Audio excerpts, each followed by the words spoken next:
What's up, guys? Coming to you today with a full slate of NBA action here on Friday, December 5th. I'll give you my favorite picks on the side and over-under on each game and look at some player props, and I'll give you my favorite underdog pick of the day and my massive lock. So slam that like button and subscribe to the channel to make sure you keep seeing these videos every single day, and let us know what you're thinking in the comments. I personally read and answer every comment I get. Check the pinned comment throughout the day to see our favorite picks, and you should definitely check back a couple of times throughout the day to see if there are any changes with injury news coming out and starters being confirmed. Yesterday, guys, a pretty solid day out there. Didn't end up on the right side there on the NFL Thursday Night Football game. We had the Cowboys +3, just a crazy amount of injuries and wild mistakes. Dallas just ends up coming out on the wrong end of that one. Just couldn't seem to do anything right all night long. Just crazy. Every single bounce, every single call seemed to go against them. So that was pretty unfortunate, but a really good night there on the NBA side. We cashed VJ Edgecombe over 3.5 rebounds at -150. A very comfortable cash on this play as Edgecombe had 6 boards and didn't even really make us sweat that much. The 76ers needed everything they can get, only beating the shorthanded Warriors by 1, going up 30-10 in the first quarter and then letting it come down to a buzzer beater at the end and then a game-saving block. Pretty wild stuff. Unfortunately, Gary Payton II just didn't get on the floor hardly at all in this game. Only played 3 minutes, and I'm not sure why that happened. I was watching the football game, not that basketball game, and yeah, I'm not still sure. Unless he got hurt, this makes absolutely no sense. So that prop does not come through, but we cashed the Celtics -8.5, an insane 146-101 win there for Boston as they put this game away in the third quarter. Even with no Jaylen Brown as he gets ready to face the Lakers there on Friday, there was no doubt the Celtics would cover for us in this one after, pretty much the very beginning of this game. We also cashed the Pelicans +11.5 as our dog of the day. While the Pelicans are not winning games, we have done a good job finding the spots where they're going to cover, and this was one of them as we see New Orleans take the 125-116 loss there to the Timberwolves. All 5 starters played great, and Jose Alvarado put up 13 points off the bench, enough to keep us attached and get us the cover for our dog of the day. We also cashed our massive lock of the day. We had the Jazz there at -175 on the money line. They messed around, let things be a little bit closer until the fourth quarter, then they turned it on and dominated the final frame, winning that quarter 42-20, getting us the winning cover. Big nights from Markkanen and Keontae George led the way, and Utah shut the lights out from 3, so a very solid night out there from Utah, and a very solid night from us, going 4-2 overall. That's 2 winning days in a row. Let's see if we can keep things rolling here. We've got a nice big Friday NBA slate. Lots and lots of games to break down. We've got a lot of player props to look at as well. So, guys, let's go ahead and hop right in. Let's get after it. First up, we're going to be the Los Angeles Lakers as they go on the road here to take on the Boston Celtics. The Lakers come into this game after a pretty tumultuous win there last night, taking down the Toronto Raptors in Toronto, 123-120. So a solid win there, but man, it really came down to the wire. Obviously, no Luka for this game. He's over there, not in America right now for the birth of his kid, so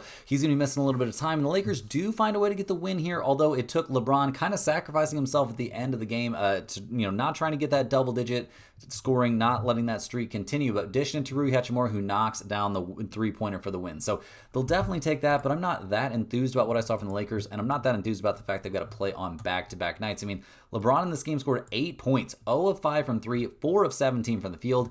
Yikes. He did have 11 assists. We liked what we saw from Austin Reeves. Obviously, he went nuts, putting up 44 points in that game, 13 of 15 from the line. A very good night from him. Jake LaRavia playing great off the bench. Nick Smith Jr. playing well off the bench as well. And the Lakers shot 42% from 3 in this game, but all that barely got them the win. They did not play a lot of great defense there against Toronto. And yeah, the Raptors kind of, to me, feels like they let this one get away. But we'll see what they can do down the stretch. But not a monster game there from the Lakers. Obviously, since they'll be playing on back-to-back nights here, we don't have an updated injury report, but obviously they will not have Luka. Sounds like there's a chance they could have Marcus Smart for this game, but that's very up in the air as well. And, LeBron playing on back-to-back nights could be a little sketchy. So we'll see who happens, who they have available in this one. They're taking on the Boston Celtics, who at 13-9 on the season are playing really well, winning 3 in a row. Slam that thumbs up button if you've enjoyed cashing the Celtics at -8.5 or -9.5 or whatever it was. They blew away the Wizards there yesterday in a game where they didn't even have Jaylen Brown.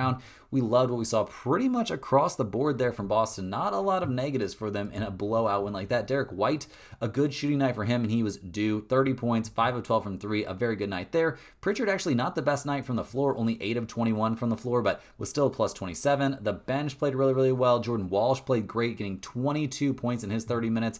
A great game from him. Great contributions off the bench from guys like Anthony Simons, Hugo Gonzalez putting up 14 points. Like, this team is showing some depth and, really solid to be locked in here on the front half of a back-to-back without your best player and to put up such a good performance. Now, we do pretty much fully expect Jaylen Brown to be back for this game. There's not a lot of, dealing with an illness. We'll see what happens, but I do pretty much expect him to play here on Friday. And everybody else, not a lot of guys that sit out the second half of back-to-backs there for the Celtics. So I expect them to be healthy for this game. They are 7 or 7.5 point favorites. We've got a total of 223.5 in this one. The Lakers are 7-3 against spread on the road, 2-2 against spread on no rest, and 14-6 to the over. That's an NBA best to the over. Boston 6-5 against spread at home, 3-1 against the spread this year on no rest, and 12-9 to the under. In terms of a total for this game, I do like over 223.5. It's not a very big number. I do think we could see pretty high intensity in this game, or at least we would have if both teams weren't playing on the second half of a back-to-back. So I do lean a bit towards the over, but I also like the Celtics here at -7. I think they find a way to win this game, probably by double digits against a very, very tired Lakers team that just played a max effort game in Canada and now has to go through customs, all that jazz, and fly down to Boston. So we'll see what happens, but I definitely think this is a good spot to back the Celtics. I also have a couple player props that I like for this game. First up, I'll take Jaylen Brown to have a monster performance. I'll take him over 29.5 points here at -102. He went absolutely nuts there, and the Celtics win over the Knicks, and I don't really see the Lakers as any more able to guard him than New York was, so him going off for 30 points in primetime does seem fairly realistic. I also like Jordan Walsh here, over 6.5 points at -118. Walsh has been great for this team. As of late, getting over this number in 4 of his last 5 games. He's coming off putting up 22 points there against Washington. Just with his hustle, I think he can get over this very small number against the Lakers team that's playing on back-to-back nights, isn't great defensively, and I think we could see Jordan Walsh soak up some minutes there in garbage time if it turns into a garbage time kind of situation. Next up, guys, I'm looking at the Miami Heat going on the road to take on the Orlando Magic. The Heat come into this game fresh off a 118-108 loss there to the Dallas Mavericks. A pretty tough game there. The Heat just couldn't find any way to slow down the very, very hot shooting from 3 that Dallas had going on. Kelly Oubre put up 22 points. He needs to continue to put up good numbers. The big thing maybe lurking in the background here for the Heat, are they going to try and put together a trade package for Giannis? Could be kind of interesting. We'll see if they actually end up doing that. Hero played okay in the loss. Norman Powell sat that one out, and his availability is in doubt for this one as well. Bam played great. 21 points there, 7 boards, but it just wasn't enough to get him over the top. Even, Jaime Jaquez Jr., double figures scoring off the bench, although not the best night for them. If you shoot 30% from 3 and your opponent shoots 50% from 3, you're usually going to lose. That's just the way it kind of works. So looking at the injury report here from the Heat, Hero and Norman Powell both on the injury report, and it seems kind of up in the air whether they're going to play. Irritation in his big toe is what's possibly going to hold Hero out of this game, and Norman Powell, still dealing with that ankle issue, is officially questionable in this spot as well. So we'll see what they can do here going on the road to take on the Orlando Magic, who are 13-9 on the season. They're fresh off a brutal 2-point loss there against the Spurs. That was a tough one. It really came down there to the wire, and they just couldn't quite get over the hump. Tried to make a big comeback there in the second half, in a very close, very competitive game. It just couldn't quite make it happen there. Franz Wagner getting blocked there by Luke Cornett. That was a rough one. We liked what we saw in general from Franz Wagner, though. He played well. We liked what we saw from Jalen Suggs. A monster game from him. Desmond Bane, maybe a small step back, only 14 points in that one, but the bench continues to be pretty bad. Unless Anthony Black goes off and has a monster performance off the pine, life looks really, really bad there for that Orlando Magic bench. So we'll see if they've got a bounce back in them here. They're pretty healthy coming into this game. Everybody should be ready to go. Paolo Banchero is officially questionable to play in this game, so there's a chance that he comes back. Hopefully he's been closely observing what's been going on without him and can integrate himself into the lineup here pretty seamlessly and help continue the offensive success we've been seeing from the Magic, and especially from guys like Desmond Bane. So we'll see how that goes. The Magic are 5.5 point favorites here at home. We've got a total of 242.5. Miami's 5-5 against spread on the road, 12-10 to the over. Orlando's 5-7 against spread at home, 13-9 to the over. I'm not going to take over 242.5. That seems absolutely bonkers to me. I do worry a little bit about Banchero coming back, disrupting the flow here for the Magic, but the fact this is Orlando -5.5 really clues me in that the odds makers do not think we're going to see at least one of Hero or Powell play in this game, potentially both. So I think this is a decent spot here to back the Magic, although this probably isn't going to be a pinned comment play. I do have a couple player props that I think are reasonable for this game as well. And first up, I like Jalen Suggs here over 3.5 rebounds at -132. He's been over this number in 4 straight games, and with the kind of hustle plays he makes, getting over it once again here doesn't seem like it should be a huge struggle, especially in a game that'll probably be, played at a pretty competitive level unless we see Miami really sit out a lot of guys. But either way, I think Suggs can grab some boards in this one. I also kind of like Andrew Wiggins here over 1.5 made threes. Minus 136 isn't an amazing price for a shooter that's at his level. He has been over this number in 3 of his last 5 games. He's coming off a bad shooting night against Dallas. I do think he'll bounce back a little bit in this one. And also, if we see Hero and Powell potentially sit this game out, then they're going to be desperate for long-range shooting, and Wiggins will have to put up a few more from distance. Hey guys, hop in here with a quick shout out to the sponsor today and every day's video, and that is stumpthespread.com. Click the link in the description, go over there and see the top confidence picks from our entire team of experienced cappers. Right now, our premium members are getting daily NBA, NHL, UFC, NFL, and college football picks, along with college basketball every single day. We're coming off another solid, very profitable day there over on the NHL side, cashing 2 nice underdogs. So printing some profit even when you go 2-2 is a very, very good feeling. A nice profitable day there over on the NBA side as well, although we did only go 2-1. Breaking out on that Joel Embiid prop was pretty brutal, but we'll talk about that here in a second. Overall, a pretty nice day, and it's great, a fantastic time to get in on the action as a premium member over there at stumpthespread.com. There's so many sports going on right now. It's the best time to get the maximum bang for your buck over there because there's just so many sports. Every single sport really is popping right now except for baseball, and during baseball season, it's only baseball. So this is a great time to get in the mix. We're coming off a decent, although not elite day over there on the premium side. Things did not go our way in terms of the the Thursday night football game, but like I said, a 2-2 day there with a couple nice underdogs. Cashing on the NHL side definitely helps. Cashing the Jazz there is a 1-unit play. Embiid only getting 5 made field goal attempts in a game where he went 0 of 6 from 3. Pretty brutal stuff. Just a very inefficient shooting night from him anywhere except for right at the basket. So that was tough. Didn't love that, but Keontae George bailed us out easily, getting over that 21.5 points. And like I said, the Jazz winning and covering for us against the spread was very, very nice. So not as bad of a day as the record would indicate. We will go 4-6, but I do believe we come out right around even there. So yeah, definitely a bounce back in store here on the 5th. A much better NBA slate, a much better college basketball slate as well. So there'll be a ton of picks over there. Definitely want to get in on that, but you got to get over to stumpthespread.com. Even if you're not looking to spend any money and sign up for a premium package, you got to go over there and check out the free picks under the free picks tab every single day. I believe we'll have at least one college basketball free pick in there for tomorrow. There'll be college football coming up right around the corner this weekend as well, so definitely want to make sure you get in on that. Also, you got to get in on that free email newsletter, guys. It's a fantastic resource every single day. It's very, very easy to sign up, and you get great intel. You'll get at least one free pick straight to your inbox every single day. Parlays are often included in those emails. Information on niche sports betting like golf, NASCAR, tennis, including those emails as well. Also, big write-ups on NFL props and touchdown props every single week, and you can see the ones on the screen right now. Those are all the ones we cashed. Not all the ones we sent out, all the ones we cashed. Those are all the winners from last week. It was a very, very solid week over there on the NFL side. You definitely want to make sure you're not missing out on those guys. And that free email newsletter, we were coming off a loss there yesterday on Utah State, I believe it was, on the college basketball side, which makes us 5-1 on our last 5 free email picks. So definitely want to make sure you're getting in on those guys. It's just fantastic value. It's straight to your inbox every single day. It's really easy to sign up, like I was saying. Just go to stumpthespread.com by clicking the link in the description, or by just typing stumpthespread.com into your browser of choice. That'll take you to the main login page. You'll just click that little green login button at the top right-hand corner. That'll prompt you to set up a free account. They're just going to ask you for your name and your email address. That is it. You'll get one email straight to your inbox every single day. So definitely make sure you're getting in on that. Also, if you're a huge fan of what you're seeing from us here every single day, click that little join button right below the video to sign up for a YouTube channel membership. YouTube channel members get early access to all of our videos, get their name up on screen in every single video, but maybe more importantly, get access to our members only giveaways. We'll be giving away a Stump the Spread hoodie every single Monday to one random channel member, so definitely want to make sure you're taking advantage of that. It's only open to channel members right now, but we're hoping to do a little bit more giveaway stuff here leading up to Christmas, so we'll see if that happens. But also, if you're impatient, you want a Stump the Spread hoodie for the holiday season, well guys, we can hook you up. You just go to stumpthespread.com on your mobile device. There is now a shop icon there, and you can click on that, and then it sets you up to purchase a Stump the Spread hoodie straight from us instead of having to try and win one via the giveaway. So definitely nice to finally have a Stump the Spread hoodie shop available to all of you. But now guys, let's get back after it. We've got a plethora of games still to cover, so let's get it popping. And next up, we're going to dive back and we're going to look at the Denver Nuggets here as they go on the road to take on the Atlanta Hawks. The Nuggets come into this game 15-6 on the year, having a great time. Jamal Murray coming off a bonkers 52-point performance, albeit against the Indiana Pacers, but still a very, very good game, no doubt about it. He had a great night shooting the ball. Jokic did what Jokic does every single night, it feels like, which is flirt with or have a triple-double.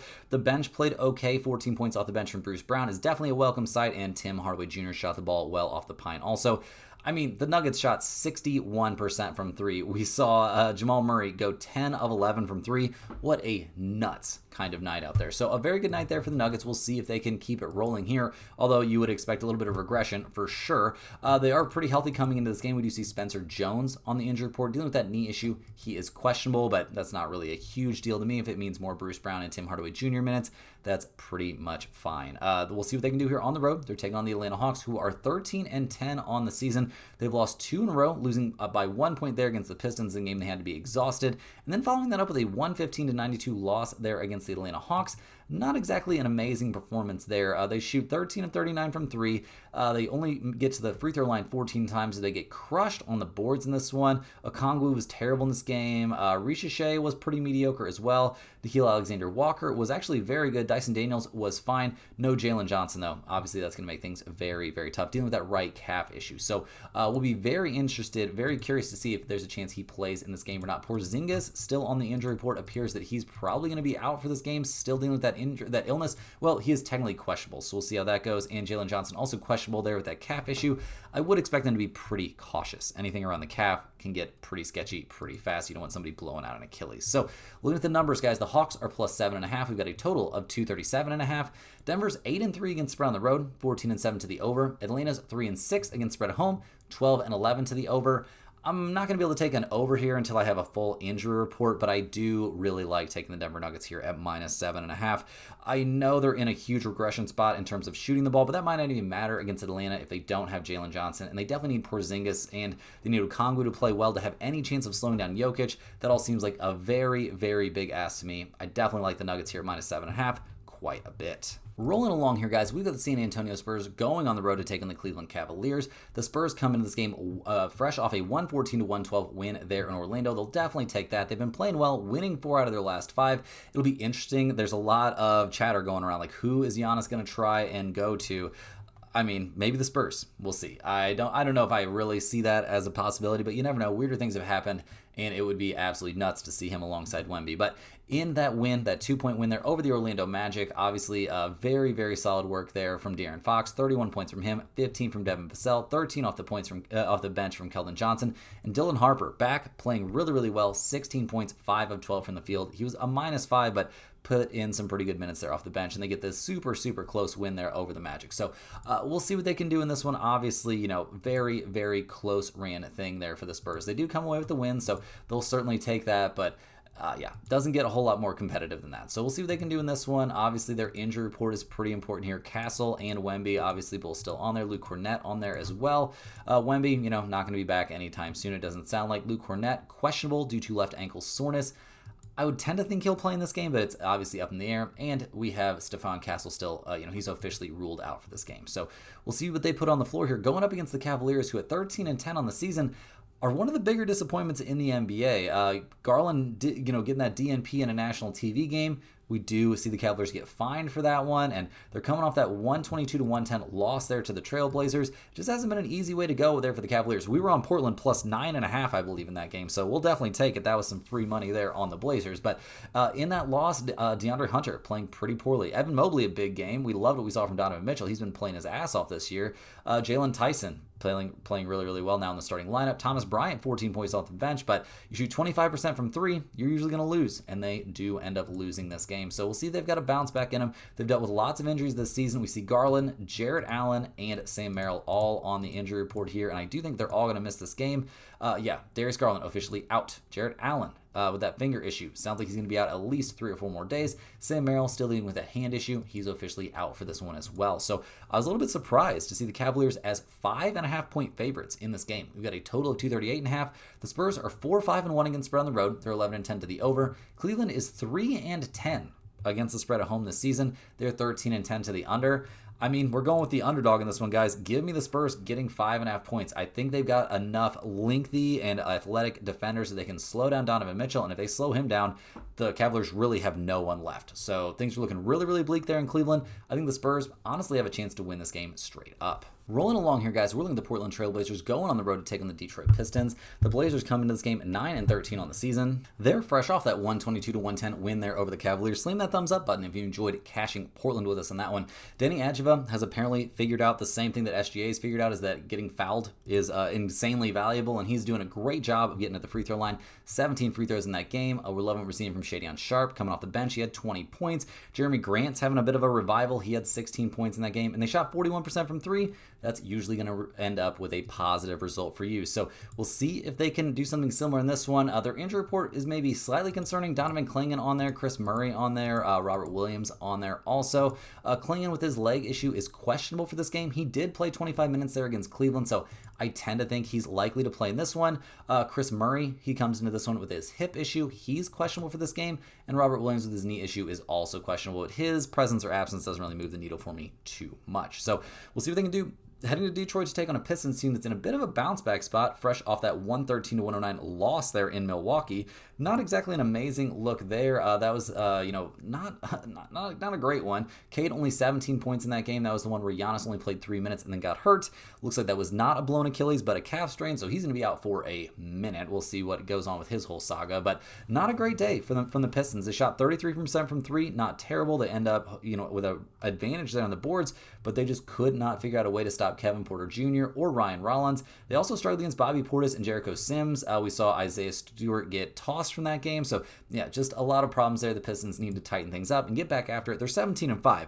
You've gotten off to a fantastic start. Let's not blow it. Now, they also have been missing Duncan Robinson, who's the only guy on their injury report right now. He's questionable with that ankle issue. They need shooting. They desperately need shooting. There's a chance he'll play in this game, but if he doesn't, gotta find somebody who can knock it in from deep, because without that, it messes up everything they're wanting to do. So looking at the numbers, guys, the Pistons are 7.5 point favorites at home. We've got a total of 236.5. Portland's 6-7 against spread on the road. They're 14-8 to the over. Detroit's 6-4 against the spread at home. 11-10-1 to the over. I'm not really going to take over 236.5. That's a pretty big number, but I will take the Blazers here getting 7.5 points. That's just too many points, especially if Duncan Robinson doesn't play in this game. I think Portland's got enough to maybe at least kind of slow down Cade, and if you even slow him down a little bit, you should be in great shape here. I think we do need Clingan to play in this game, but I think he will, and I think the Blazers keep this to a 1 or 2 possession game. Next up, guys, we're looking at the Utah Jazz going on the road here to take on the New York Knicks. Now, the Jazz not having to make too long of a trip here, playing on back-to-back nights. They got the win and cover for us yesterday, cashing our lock of the day, so slam that like button if you enjoyed that. Yesterday, they get the 123-110 win there over the Nets. Markkanen putting up 30. It absolutely has to make every Warriors fan sick to think they could have had Markkanen, and the holdup there was they didn't want to give up Pajemski, like wild stuff there. Markkanen, 11 of 18 from the field, 30 points. A very good shooting night there from the Jazz. They shoot 56% from deep, 14 of 25. Crazy work there. They do get out rebounded, but overall a very good night. Noah Clowney having a big night for him, but for the Nets, but also Michael Porter Jr. not playing. Very helpful there for the Jazz. So they'll take the win and cover on that one for sure. Another day where we see Keontae George go nuts and cash a player prop for us, so that one feels very good as well. The Jazz come into this game pretty healthy. Now, Nurkic and Kevin Love did miss the front half of that back-to-back. Nurkic with his ribs, Kevin Love with his just out for rest or / being super duper old. I do kind of expect both of these guys to come back and play here in the second half of this back-to-back. And they didn't really have to travel. They play at Barclays and now they play at Madison Square Garden. Like, that isn't really traveling. So a back-to-back on the road, but not exactly on the road. Now, they're taking on the New York Knicks, who are 14-7 this season. They covered for us their last time out, getting the 119-104 bounce back win there over the Hornets. That was on a back-to-back after losing against the Celtics there in Boston in TD Garden. So yeah, the Hornets, not much of an opponent there. Cat going nuts for 35 points. A very good day from him. We liked what we saw in general.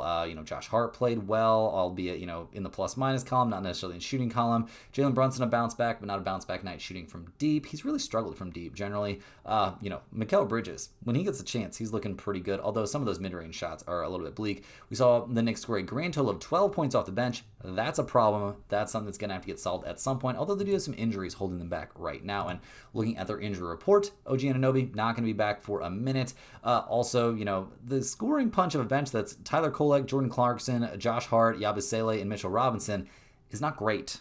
It's really, really not great, especially with a terrible free throw shooting there of Mitchell Robinson. So we'll see what they can do in this one. The odds makers love them. The Knicks are 15.5-point favorites in this game. We've got a total of 240.5. The Jazz, they're only 2-6 against spread on the road. They are 3-1 against the spread this year on no rest, though. They're 12-8 to the over. The Knicks are 11-1 against spread at home. That's an NBA best against the spread mark. They are 11-10 to the over.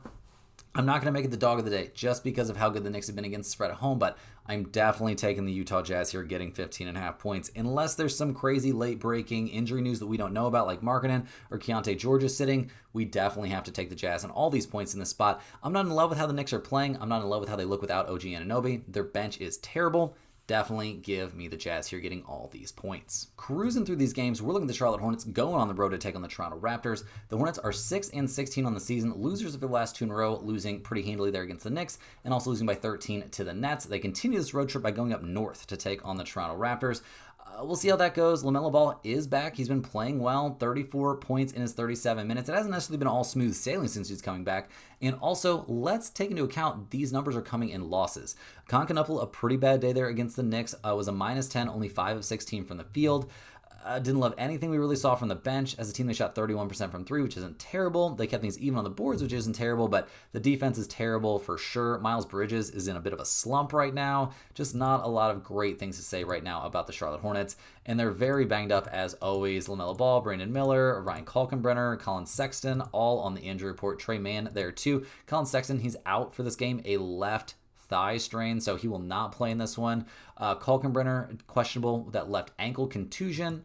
Tend to think he might play. Brandon Miller with a shoulder issue is listed as questionable. I'd be a little bit shocked to see him play, and LaMelo Ball is probable with that wrist problem. So we'll see what they can do here. They're heading up to Toronto to take on the Raptors, who did play last night and lost in a very, very tough buzzer beater there against the Lakers, losing that game 123-120. Toronto's 15-8 on the season, but they've lost 3 of 4. Maybe this is a bounce back spot for them, but they had no answers for Austin Reeves last night, giving up 44 points to him. Obviously, a bit of a defensive breakdown there late. Brandon Ingram, 10 of 23 from the field, but 0 of 6 from 3.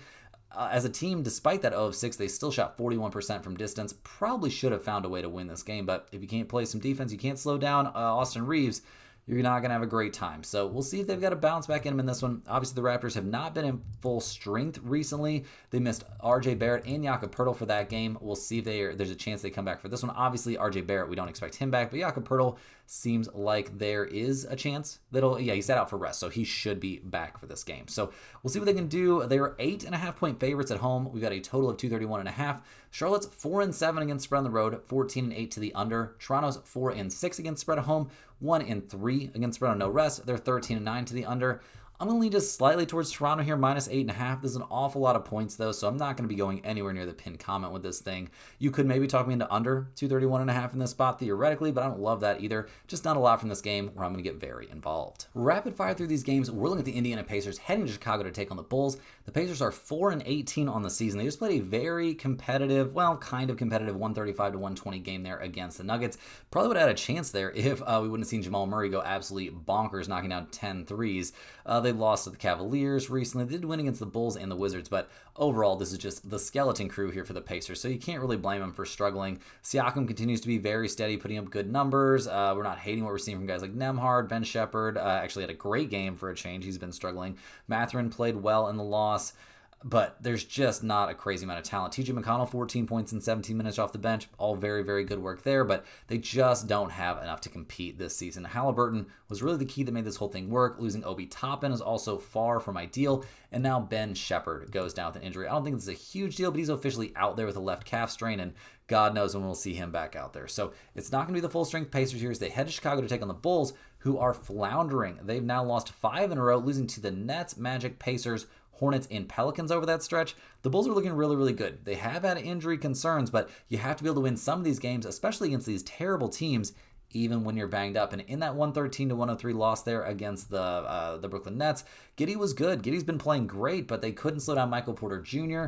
We liked what we saw in general, I guess, from Vujacic. Not great, though. 1 of 6 from 3. As a team, they couldn't throw it in the ocean from deep. They kept things even on the boards. Patrick Williams had 10 points off the bench, but nobody really looked good off the bench. And yeah, I got a lot of question marks. Buzelis was okay, but not great. Dosunmu was okay, but not great. And the defense wasn't ideal either. So a lot of work to still be done for the Chicago Bulls, who started off the season as a really fun story, but now have turned in the wrong direction.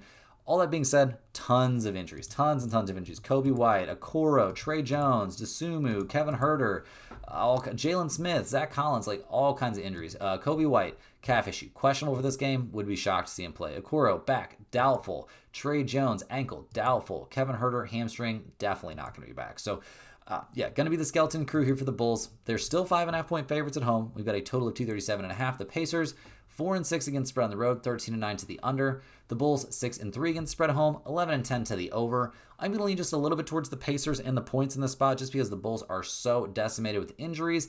Could this make the pin comment? Maybe, but the Pacers aren't a great team on the road, so it does make me a little bit nervous, but getting 5.5 points is not nothing, so this one will go on the list. Will it make it in? It might be a little bit on the edge. Rolling through this very deep Friday slate, guys, we're looking at the Phoenix Suns going on the road to take on the Houston Rockets.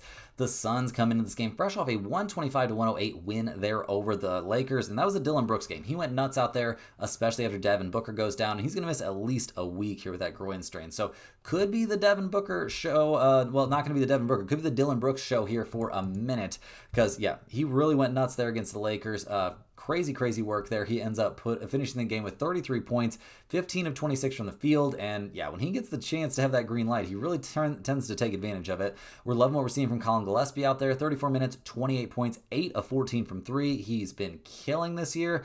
This team, honestly, could still be kind of dangerous if they could get healthy. They're also not great at getting to the free throw line, but gave the Lakers a hell of a game there. The injury report here for the Suns, Devin Booker obviously going to be out, but Grayson Allen is back, and that's a big deal. Definitely with him back, Colin Gillespie can go back to the bench. That makes the bench much better. Mark Williams can give you solid minutes, and Dillon Brooks, here's your chance, bro. Go off, King. We'll see what he can do as they head to Houston to take on the Rockets, who are 14-5 coming into this one. They're fresh off a blowout win there over the Kings. That was kind of a weird game. We got burned there with the Kings in that one. That was so annoying. They were actually leading by 1 at halftime and ended up getting blown out in the second half. I believe they were leading by 1 at halftime. Yeah, they were leading by 1 at halftime, yeah. But getting blown out in the second half, couldn't cover a crazy big number. So we'll see what the Rockets do in this one. Kevin Durant, 32 minutes, 24 points in that win, 28 points from Sengun, Amen Thompson, 20 points, and lots of other very solid stats, although 5 turnovers.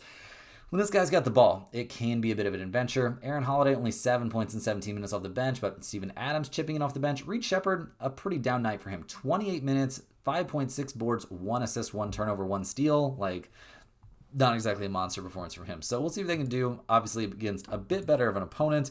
They are big favorites in this game. They are fully healthy as well. They're 11.5-point favorites at home. We've got a total of 223.5. Phoenix, 6-4 against spread on the road, a 500 over-under team. Houston, 4-4 against spread at home, 11-7-1 to the over. I got to take the Suns getting double-digit points here.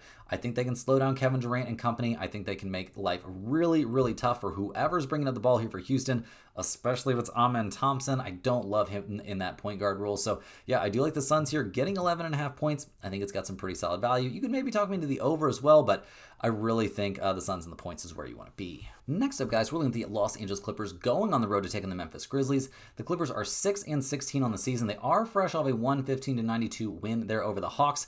All that weirdness about shipping Chris Paul out of town, just some more bad press for a team that's already dealt with an insane amount of bad press here over the entire offseason.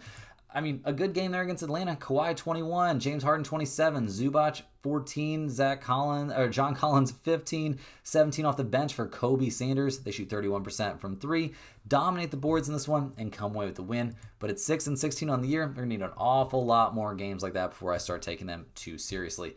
They do come into this game relatively healthy. Obviously, no Bogdanovich back yet, but Harden and Kawhi ready to go. We'll see what they can do. This is still a very old team, but I mean, we'll see. Life has not been easy for the Clippers. They're going to need to turn some things around, or it's going to continue to just get more and more bleak. They're taking on the Memphis Grizzlies, who at 9-13 on the year. obviously having not a great time either. Lots of weird drama around what they're going to do with Ja Morant. If anything, they're coming off that 126-119 loss there in San Antonio. Cam Spencer, been a bit of a bright spot for this team overall. I mean, he put up 21 points and led the team in scoring there in that loss. Jaren Jackson Jr., I mean, this guy is off. He's having a rough time. 7 points in his 27 minutes.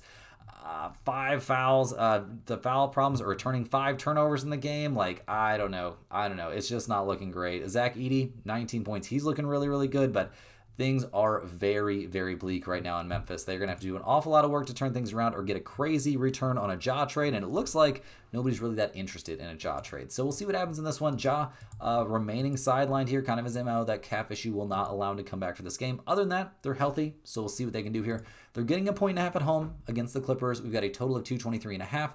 The Clippers are 5-7 against the spread on the road, 12-10 to the over. Memphis 4-6 against the spread at home, 14-8 to the under.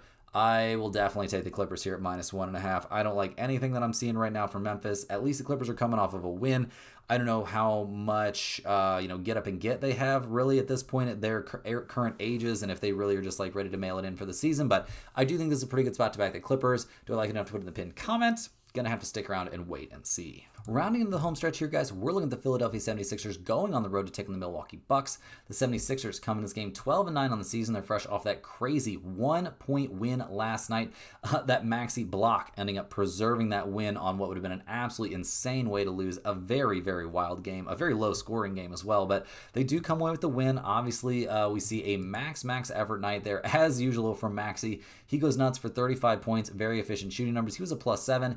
Embiid did play in this game. 25 minutes, 12 points, 5 of 13 from the field, 0 of 5 from 3. Pretty brutal. We needed him to knock in one more field goal attempt and just couldn't get the job done there for us, despite going up against a Warriors team that basically had no bigs at all to put up against him. And Draymond Green goes out. Oh, I guess Horford came back for that game, but still, he was terrible. He was coming off injury. So whatever. It is what it is. We cash our prop there on BJ Edgecombe, so that's nice. And the 76ers do get the win, but we see Maxey play 40 minutes. We see Quentin Grimes play 38.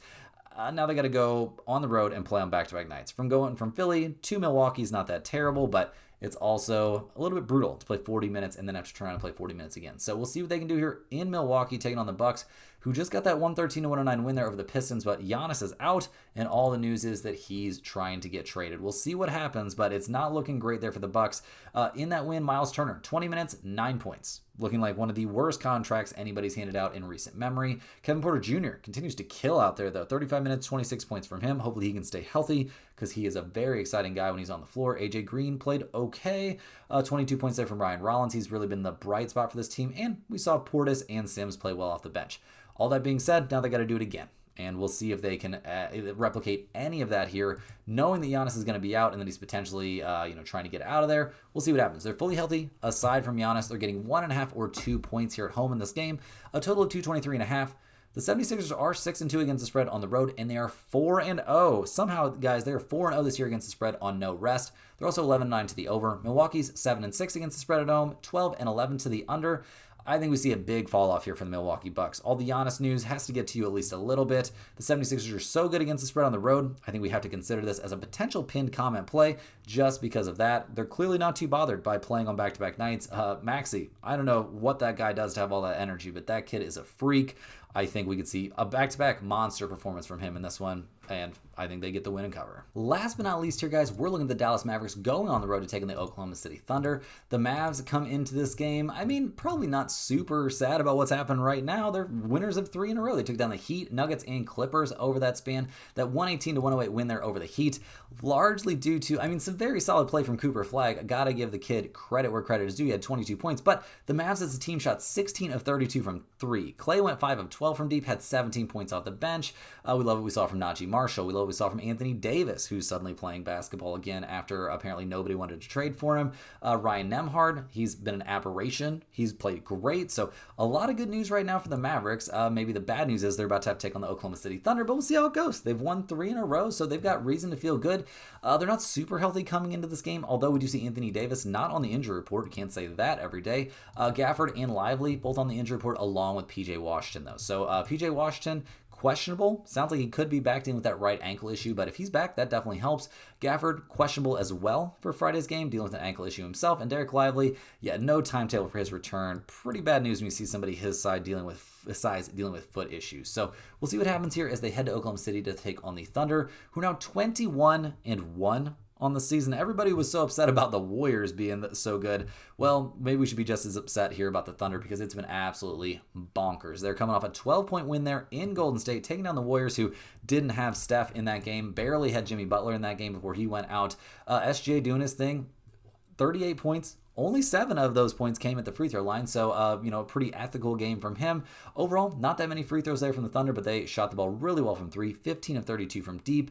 Mitchell playing well there in the starting lineup. Jalen Williams coming back and playing great, although he was 0-4 from 3. Chet doing his thing, playing great out there, in the bench looking okay. Not the normal dominant bench that we've come to see at different times, but they're stretched a little bit thin. There have been quite a few injuries here for the Thunder, and they're so deep, it doesn't even matter. So we'll see what they can do in this one. We'll take a quick look here at the injury report, and it sounds like Dort's still going to be out. Hartenstein obviously still going to be out, and Caruso potentially out. Let's double check all of these. Like Dort, definitely won't play. Hartenstein definitely won't play. Obviously, he's going to be out for a couple weeks. And Caruso with that quad issue is still inactive here. But still, the Thunder, despite all that, are 15.5-point favorites. We've got a total of 228.5.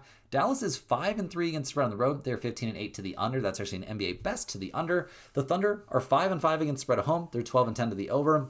Guys, we've been saying this all night long. We've been saying this a lot about the Thunder. They're not trying to necessarily blow out teams. They'll take whatever kind of win they can get, and then they're going to shut guys down because they're trying to set a record here on wins, I would assume at this point, and they're trying to win another championship. I don't think they're focused on blowing teams out by some crazy number. Definitely give you the Mavericks here, getting 15.5 points.